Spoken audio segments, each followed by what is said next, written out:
Hey everybody, it's your pal Drew again, and I just came across this Asgardian Wars trade paperback that I had forever, and I thought, well, Marvel really didn't commit to trade paperback or hardcover collections for the longest time. Around 1988 to 1992 or 3, they had the Marvel Masterworks, which were hardcover books, first time, and also in order of publication, and they were great. They were really great. But then, the program, they call it the program, meaning, the format and all that.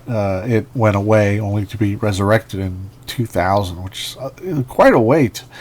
What's funny about this, though, it's hard to impress upon younger readers, because I like to yell at clouds, that they weren't really doing much reprinting of anything. And there was so much good stuff to be reprinted, and they actually went for the stuff that was the biggest, almost guarantee sales. It's kind of weird. But I mean, I get it. But then it's like all through the 90s, there was a place called Media Play. Did you guys have any near you? It was, ours was in, South Atlanta. And it had such cool stuff. It was the greatest store in the universe. They sold CDs. They sold video games. They sold comics. And they sold VHS, and just it was all fun stuff. And I used to love that. I could go there for forever and look at it. I was like a little kid. Well, I am still. Okay, instead of shuffling all these, I'm going to get right down to them. Okay. This is a very early trade collection of a certainly not the first or the last. Actually, I think it's the first. Bill Sienkiewicz cover, really cool. I don't know who that guy is. Maybe he's just some guy on the street, or a reporter, anchorman. So this came out in, hang on, everybody, 1989. Yep, and it was a book. Originally came out in 1984. Of course, it has the Demon in the Bottle storyline, which is probably the most popular Iron Man story ever. And there's been great stories before and after and since. And there's a foreword, which trade paperback collections usually don't have, and it's by Stan. The thing that really, really makes it suffer, though, was no covers. No covers whatsoever. What a drag. It's such a drag. Anyway. Whoops. Had to move my camera angle. I mean, it's really nice paper. It's thicker, but it is matte paper. And it's not Baxter paper. Baxter paper was the first experiment that Marvel DC did. And it was a little thicker, and it chipped a lot. It just chipped. And it was very frustrating, but it was, all new. Dave McElhaney, Bob Layton are the co-writers, and John Romita Jr. is doing the pencils. Really, really great stuff. And so you get, wait a minute, yeah, it even ends at the very end, 160, and there's no, well, like I said, there's no covers. That's kind of a drag. So they really selected maybe the best of the best, and the schedule was so sporadic. I mean, it's hard to imagine now where they make trade paperbacks of everything that comes out, even stuff that were miserable failures of sales, and then you end up seeing them at like, big, what do you call, a big weekend where they discount a lot of shit. So next we'll go to, speaking of Bob Layton, Hercules, Prince of Power. This was only $5.95. That's an extra piece he did just for the background, or the back cover. And this came out in 1988. Man, when that cover came out, and I like the original Hercules logo too, so at least that has a cover on it. But let me see what else have, if there's any others. Oh, good. That's great. I haven't seen these in a while, but these were, I mean, this was what I'm going to show you. It's like really a sampling, actually a healthy sampling of what they came out with. And they just didn't trust the format, or they didn't know how to market it. I would say they didn't know how to market it more than anything. And I would see these trades at Media Play as well as at comic shops. Mike Waringo, original and ink by Gary Martin, Atomic Paintbrush. No, that's Jason Martin, I'm sorry. Man, that's so fun. And it's also a great book. It is 1695. The date is getting there. Oh, 1996. Wow. Okay. But still, the DC was actually doing a lot of reprinting in the 90s. They really jumped on the, they stepped up and again, no covers. That's also frustration with the Origins of Marvel Comics series. This is issue 100. With Spider-Man Fantastic Four, Frank Miller, Chris Claremont, good team. I love that sepia tone. Maybe it's not sepia. Maybe it's just what do they call those things? Grease pencils, and then maybe the colors adds yellow to it. But this was exciting for me. I was like, wow, this is great. And then going back, and I like that it's not in chronological order, because why not shake it up a bit? The first John Romita Spider-Man, which led him to be the Spider-Man artist, which he didn't want. He wanted to stay with Daredevil. And there you go.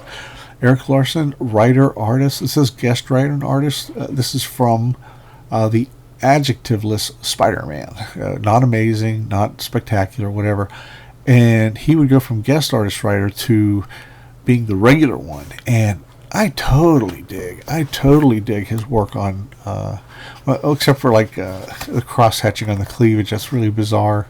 Looks kind of like a zipper, like two zippers. And but see, he's got that. Yeah, he followed McFarlane on a lot of stuff. He followed McFarlane for like an issue or two on the Hulk, and they have the same sensibilities, but Todd led the way. And this has so much energy to it. I love that when they're just talking, and how the Beast, he just doesn't sit or stand like anybody else. This is definitely a Frank Miller deeply inspired monster, which is not bad. Really good stuff. And then Magnificent Amazing Spider-Man Annual, it is number 15, that's it, with Punisher as a guest star, and it's done by Miller and Jansen. And this is while they're doing Daredevil too. They were really keeping themselves busy. That's a huge homage to Spider-Man Annual number 1 with Steve Ditko, where each villain had their own splash page. And we go back to Avengers King Size, which is what they call the annuals back then, number 3.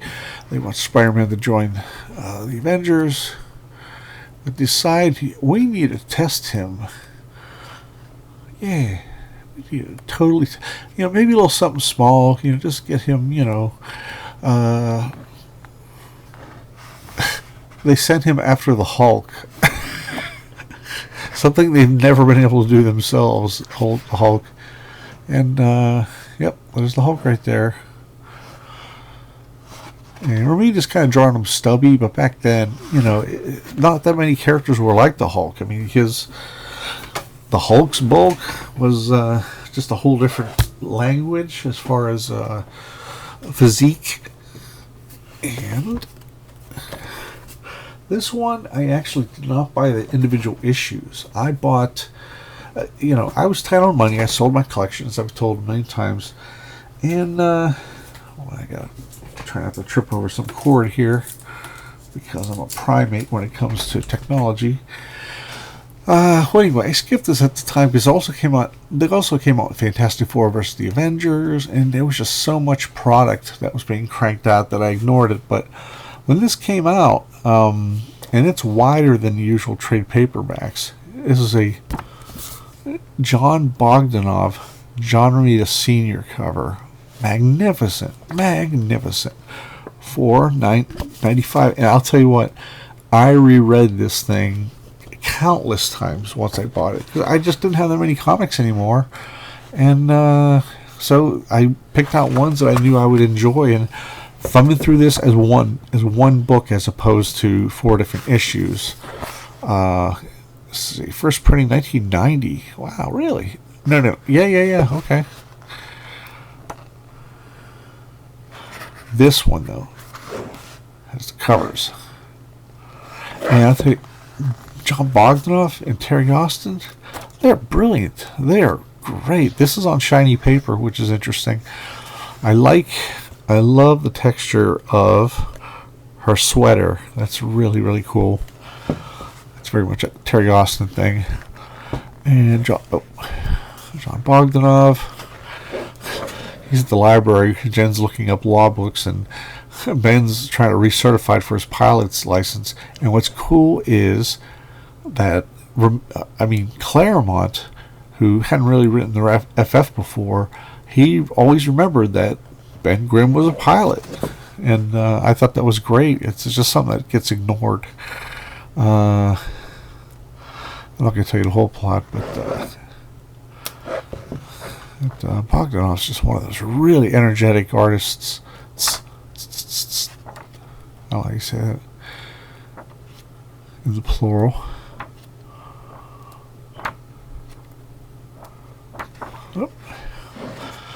I love that. She's running Latveria rogue, and she's just kind of like absolutely aces threads. Will the others see them?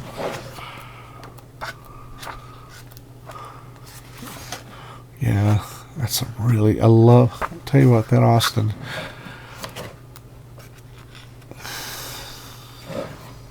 So there's a rift between Reed and the rest of the team. Supposedly he had this diary where he purposely manufactured the Fantastic Four. That was his plan, and for some reason they believe it's like in his handwriting and everything, but it's Dr. Doom. So he's holding the kid. The kid's not really understanding what's going on, and he goes, "Growing boys need their proper sleep, youngster, and their dreams should be happy ones, not mine. You know what my father did, Franklin, a very long time ago when I was your age and the Lord of Nightmares paid me a visit? He'd sit on my lap and he'd tell me a story. Would you like to hear one? How about Saggy Baggy Elephant? That's my favorite." So he makes his hand into like Saggy Baggy. He goes, "And then Saggy Baggy said, 'Franklin Reed, return invisible.' I haven't heard Franklin laugh like that in ages. Nor Reed, bless his heart." And, so everybody gets their shit together.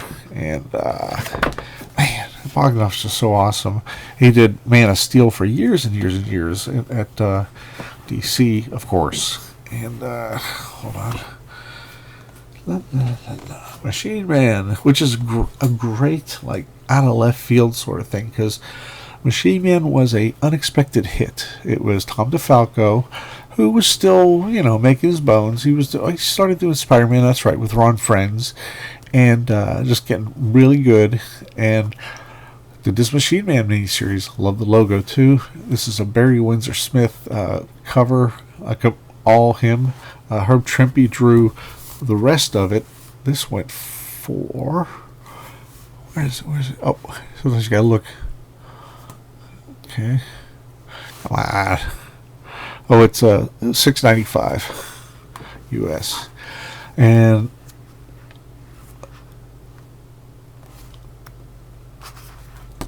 And Herb Trimpe did the last for the first breakdowns, first 3 issues, and the 4th one was completely Barry Windsor Smith.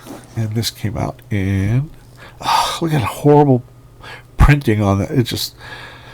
I mean, making the indicia hard to read. 1988. So, this is a year where there. I mean, right after DeFalco came back, or he became editor-in-chief, he started initiating a lot of these trade paperbacks. And this originally was promoted in... Oh, that's so great. It was promoted in Marvel Age magazine, and it said Herb Trimpe and Tom DeFalco and a mystery inker.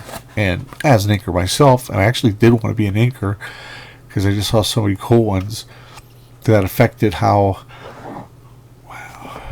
the art would eventually turn out. And it was Barry Windsor Smith. They didn't reveal it. And they changed him from purple to like I don't know if you'd call it a crimson or like a cherry red. Anyway. Really great stuff. And then there's more. It's so good. Check out those colors. Barry Windsor Smith did he did 6 or 9 issues of Barry Windsor Storyteller with Dark Horse Presents. It was Treasury Edition size, and it failed, unfortunately, because Treasury Editions hadn't come back in full force yet. So it was kind of like people were like, well, where do I store them? So there we go. Now we are getting... Trimpe did a great job. And you know what's weird? Trimpe and Barry Windsor Smith go back a lot of years. They both broke into Marvel at the same time. They both had desks near each other back in late 60s, and they even were social together. Like once a month they would get together, and it was just really cool, because he's not a snob. That panel there with the face close up, wow.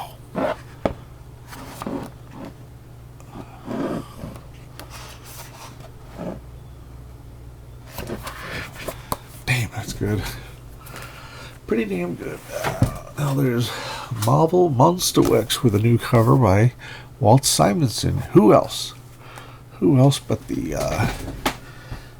guy who does one of the coolest monsters in the modern age. I love that. And he also gave it that Kirby kind of thing where the people in the foreground are yelling and pointing back. Stan Lee, Jack Kirby, Steve Ditko, Dick Ayers, Bill Everett. And this went for... How much? Usually Indicia says it. Hang on a second. Oh, okay, way up here. It says $12.95. And I have to give the design by Mark McLaurin, who's like assistant editor in Cindy Emmert. They did a really good job, and Mark McLaurin was the editor of this collection. And I don't know much about him, but I like this better than a lot of trades at the time. So you have an opening by Jack Kirby himself, and this is... What year is this? Did I already go through that? Pardon me a second as I attempt to turn pages without any fingernails. Oy, oy, oy, oy. Or was it? I don't know. Oh, okay, I was wrong. So you have a lot of stories from... There's Groot, the original troublemaker. And Timboomba by Steve Ditko. And this is one of my favorite, the Glob. Just this guy gets this mysterious job putting paint on this big statue. It's a glob. Or the glop. This page is kind of a bad scan of, I guess they have photo stats of it. But I love the Glob because that's such a story perfect for Dick Ayers, because his stuff was so muddy in a good way. So I've always liked the Glob. That is Taboo. And the Blip. The Creature from Kroger's. Lots of good stuff. It kind of cracked there. Van Doom. Y'all.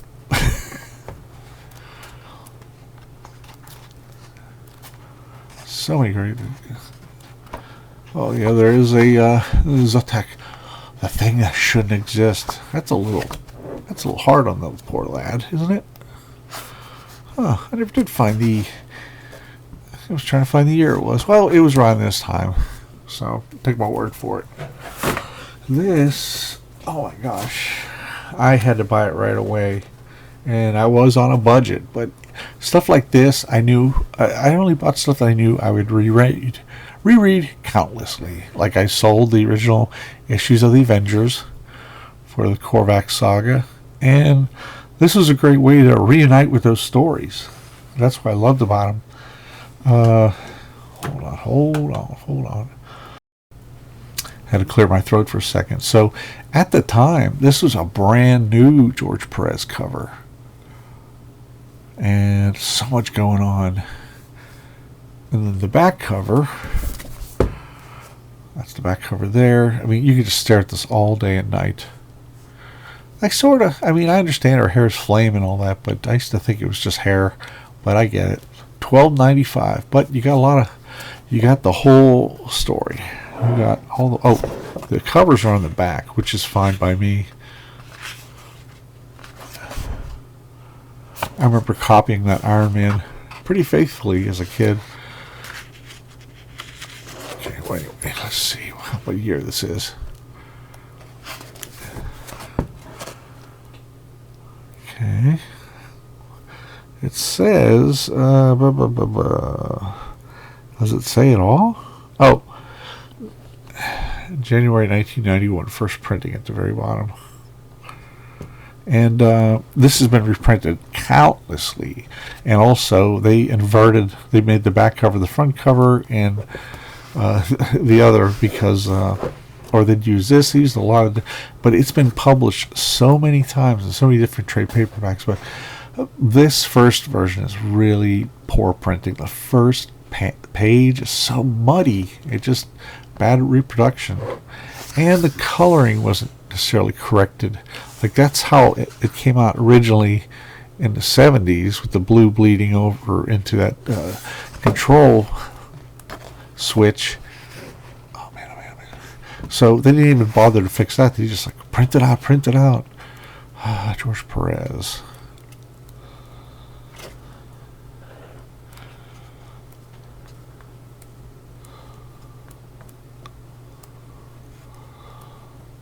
See, yeah, it goes right into another issue.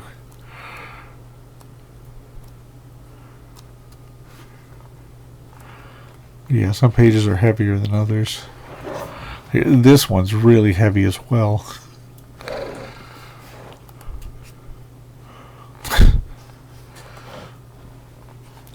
trying to find the, what was it? Oh. There's a woman talking to Scarlet Witch. Trend towards buxom models nowadays. You'd be perfect. Well, I'm flattered by your offer, but Wanda, Iron Man has discovered something. I'm coming, my love. Did she just call that red thing her love? Just really wacky stuff. I love these gadgets Perez just comes up with. And he's probably the best superhero artist who can have a group and a panel and not make it look repetitious. You know, different postures, different heights. And so I love, man, that's horrible reproduction. So, but it didn't affect my enjoy for it because I really did enjoy these. I loved them. So, and the rest is Dave Wenzel. And, you know, I'm sure I'm not the only one. I feel bad.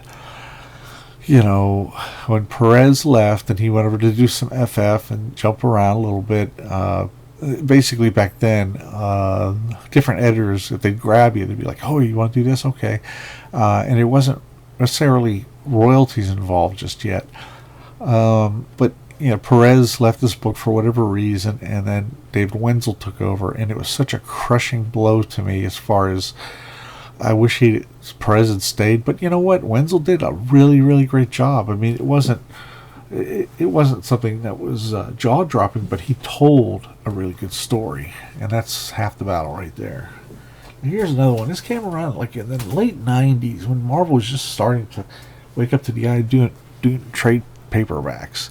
The Death of Jean DeWolff, which was from, it's a little creased here, but she first appeared in Marvel Team Up around issue, I don't know, 48. Such a dork. 1095. Okay, it's fairly thin too because it's only 4 issues. Yeah, it's not even 100 pages. Came out in, let's see, la la la la la. Oh, 1990. Oh wow, first printing 1990. Okay. There was a thing later on where they did Marvel. They gave it a different banner, but yeah, this had only come out like a couple of years prior, and it was such a popular storyline, and it put Peter David on the map because Jean DeWolff was beloved, but they hardly used her. I mean, they used her in the 70s. Chris Claremont used her in Marvel Team Up with John Byrne, and she just kind of vanished off the trace of the earth, and so it was that there was a story that was going to. Where was going? Oh, that's where she first appeared. I love that outfit. And Rich Buckler's doing the art. He's doing some great artwork here. I could never figure out Buckler's 80s career. He would go to Red Circle, and then he would go back to Marvel, then he would go somewhere else, and then he would do a 12-issue Submariner miniseries. Really cool stuff with Sin Eater, and it's a very street level story, and Daredevil gets involved as well, so really recommend that. And what did I say? Yeah, I already went over that. I'm going to go next to The Many Armors of Iron Man. Now bear in mind, some of these books I did eventually get as floppies again, or in the case of that Spider-Man Greatest Team-Ups, I had all those stories already like double dipped into Epic collections and hardcover stuff, but I love them so much. I love the format that I just kept them. And this is Mark Chiarella, who was the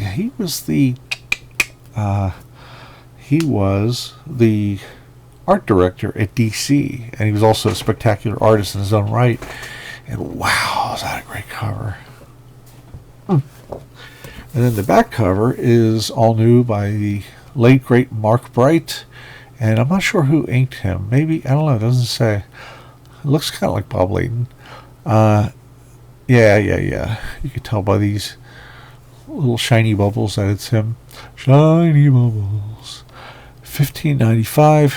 It's a good deal because it's nice and thick, and I think it came out in 2000. Excuse me. Let's see. Oh, look at this. It's awful printing on this. 1992. Wow, yeah, okay. And you'll note that all these collections have original art for the covers. And they stopped doing it. Who did the foreword? Hang in there, everybody.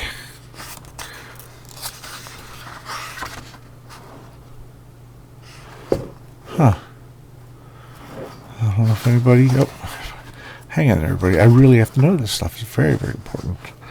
Let's see. Introduction by who? Kevin Rideout, or Ridout. Interesting name. Starts off with the issue 47, Barry Windsor Smith, early Barry Windsor Smith. It goes right to Iron Man in the jungle after Tales of Suspense, directly after the events in Tales of Suspense 39. You get the classic team of McElhaney, Layton, and John Romita Jr. again. creating space armor, which is, man, that was the coolest friggin' thing. But they weren't done yet. I love those little fists poking out. Pock, pock. Centurion's cool. Well, there's a lot going on.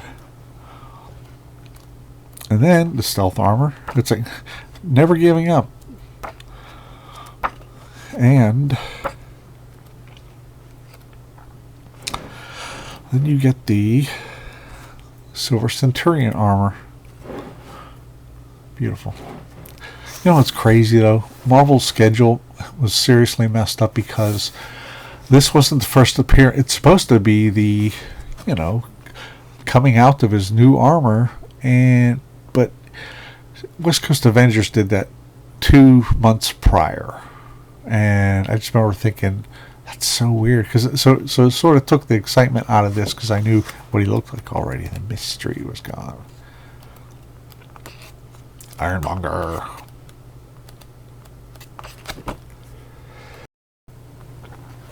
And this is during McElhaney and Layton's second Iron Man run. A lot of issues. Great stuff. So he gets underwater armor. I love, look at it, he has to climb into it. Really, really great. Brilliant stuff. And last but not least, actually there's least, no, I don't know, what's the phrase mean? Who knows? Asgardian Wars. For only $14.95, you get this big honkin' trade paperback. And with a new, at the time, Art Adams cover. That's so out of focus. Come on, dude. There we go. The Asgardian Wars. What's the dang deal? Why can't I focus? Oh, well. There. Okay. This was the first time this storyline's been reprinted. It was reprinted many other times, 1988. And the storyline came out just, I don't know, like 2 years before, but it just was such a hit. And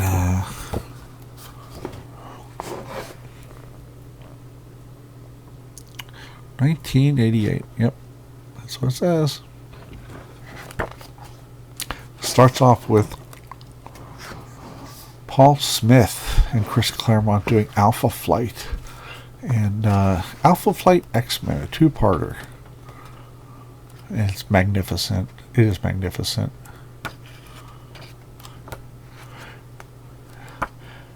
And I've pointed this out in a previous video.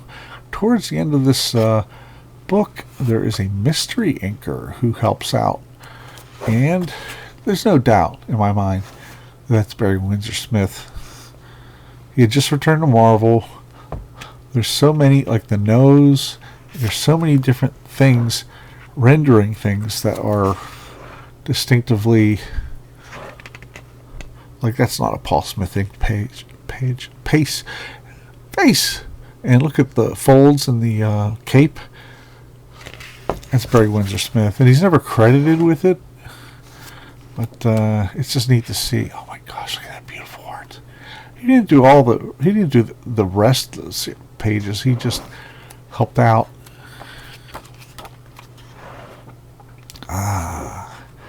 Man, this is insane. Just insane. And the trippiest thing is that Art Adams was banging this stuff out. And I don't mean in a crappy way. I just mean like he did this, then he did a double-sized New Mutants special. And so much going on. Each page, there's nothing, no corners cut. The design. Wow. What a stupid cover gallery.